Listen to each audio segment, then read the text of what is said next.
beer for breakfast. All I want to do is drink beer for breakfast. KPAM News Time 7:41. It's First Edition News Talk 860 KPAM. First Edition Beer Geek is on the air on this Thursday morning, and we are 6 days away from Christmas in July. The 2016 Oregon Brewers Festival gets underway next week, and it is my pleasure to have two guests in studio this morning, Maia Chong with Pelican Brewing and Bryan Keilty with Lompoc. Hey, guys, welcome to KPAM. Hey, good morning. Thank you. And you've brought beer.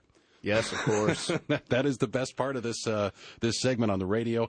Of course, the Oregon Brewers Festival bringing in 80-plus different breweries to Waterfront Park. It is the mother of all craft beer festivals. So, Maia, let's start with you. What you've brought us a sample this morning. What are you guys going to have at OBF? Absolutely. We have a one-off beer, which is a draft-only beer called Chongie Saaz. I actually had the great pleasure of working with our brewmaster, Darren Welsh, to create a wonderful summertime beer. Basically, he threw out a call, what kind of beer would you guys like to make? And I made this proposal for a Bohemian Pilsner and got the chance to go out to the brewery and actually craft that with him and brew it with him. So if you're unfamiliar with the style Bohemian Pilsner, its origin is in the Czech Republic, which is formerly Bohemia. And I love a description that is from a book that's real fun called The Complete Beer Course. It's authored by Joshua M. Bernstein, and how he describes Bohemian Pilsners is it's a type of beer with sparkling clarity, a color reminiscent of spun gold, and an aromatic bouquet, and an incomparably light body. So really tasty beer. It's refreshing. It's got a little bit of clean spiciness from the Saaz hops, a little bit of snappy bitterness, and very excellent drinkability. The featured ingredients are Weyermann bark Pilsner malt, Vienna malt, and Saaz hops, and it's a lager. And it is very delicious. Thank you. Yeah. So, did you get to pick the name? I got to pick the name, yeah. And the story behind the name is, it kind of sounds like Chongie Saaz, and it kind of sounds like Chongie Sauce, and so Chongie Saaz. Yeah. What does it mean to you to have this beer being served at OBF? Oh, it's an honor. It's Pelican's a heritage brewery for Oregon. We've been around since 1996, and it's so wonderful to be a member of a great team of people and to be able to engage with the brewmaster on a personal level and have, my vision for a beer come to fruition.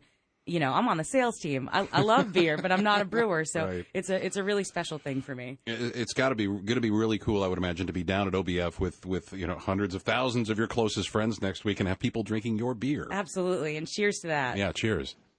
All right, Bryan, what do you got for us? We have a troublemaker German lager. So it's a dry hop German lager. It's brewed with a Bavarian German yeast strain.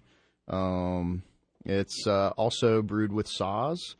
Ours is a little more bitter, and it is dry hopped with Saaz. So it doesn't really fit into any kind of lager category. So we're just calling it dry hop German style lager. What are the challenges of coming up with something new and innovative for OBF? Oh, geez. I mean, you gotta showcase your beer at the festival like this, right? Yes, and you don't want 80-something IPAs. So it's kind of like we were talking about it before we came on the air. We brewed something we wanted to drink, and in years past we just kind of mix up the styles. We've done a Belgian farmhouse before. We did a CDA one year. And just think about, okay, what have we done in the past? Let's do something different. Let's do something we want to drink. Mm-hmm. And both these beers will be perfect if the weather holds next week and we got temperatures in the 80s and plenty of sunshine and a festival on the waterfront.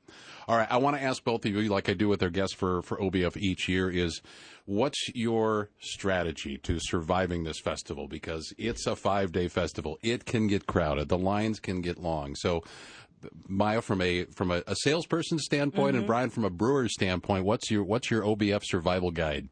These are some basic rules. Stay hydrated, eat food, and show up early. And do not bring your car. Take a cab home. Just even if just non-negotiable, take a cab home. You'll have the best time.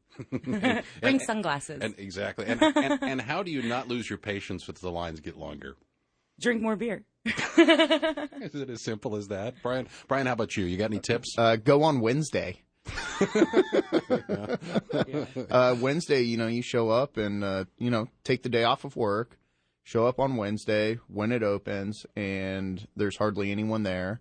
You can pick out all the ones that you want to try, and then go back on another day, with your friends who weren't able to take the day off, and then you can hit all the ones they want to try. But if you go on Wednesday, there's hardly anyone in line. How do you get through this list and narrow it down to ones you want to try? I mean, I look at this list, and it can be kind of intimidating with that many breweries. How do you narrow it down?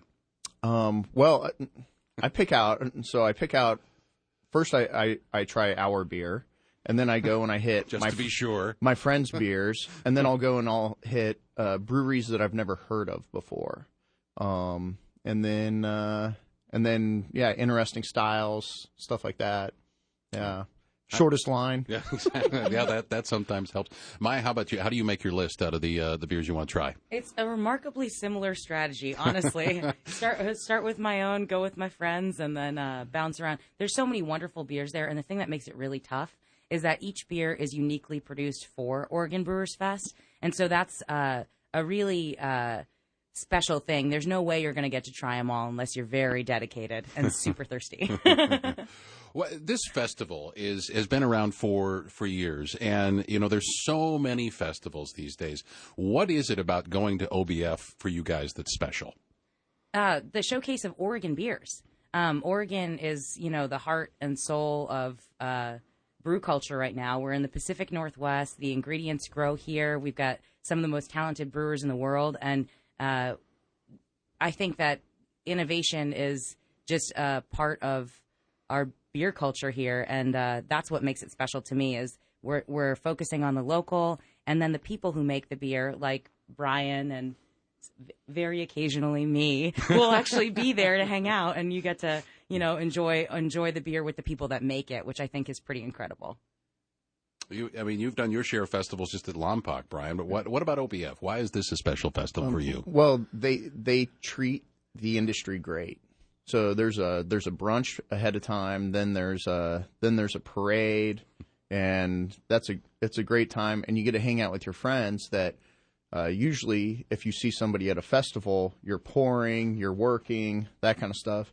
This is a great time for everyone in the industry to hang out, and we last year I did a collaboration with a New Zealand brewer that came out. This year we're doing a collaboration with a Dutch brewer, and this is all because of OBF and connections that we've made over the years. It's just a lot of fun. I can hardly wait. We're only 6 days away. Guys, thanks so much for coming in. Hey, thank you. Thank you. Maia Chong with Pelican Brewing, Bryan Keilty with Lompoc, previewing the Oregon Brewers Festival, which starts next Wednesday in Waterfront Park in downtown Portland.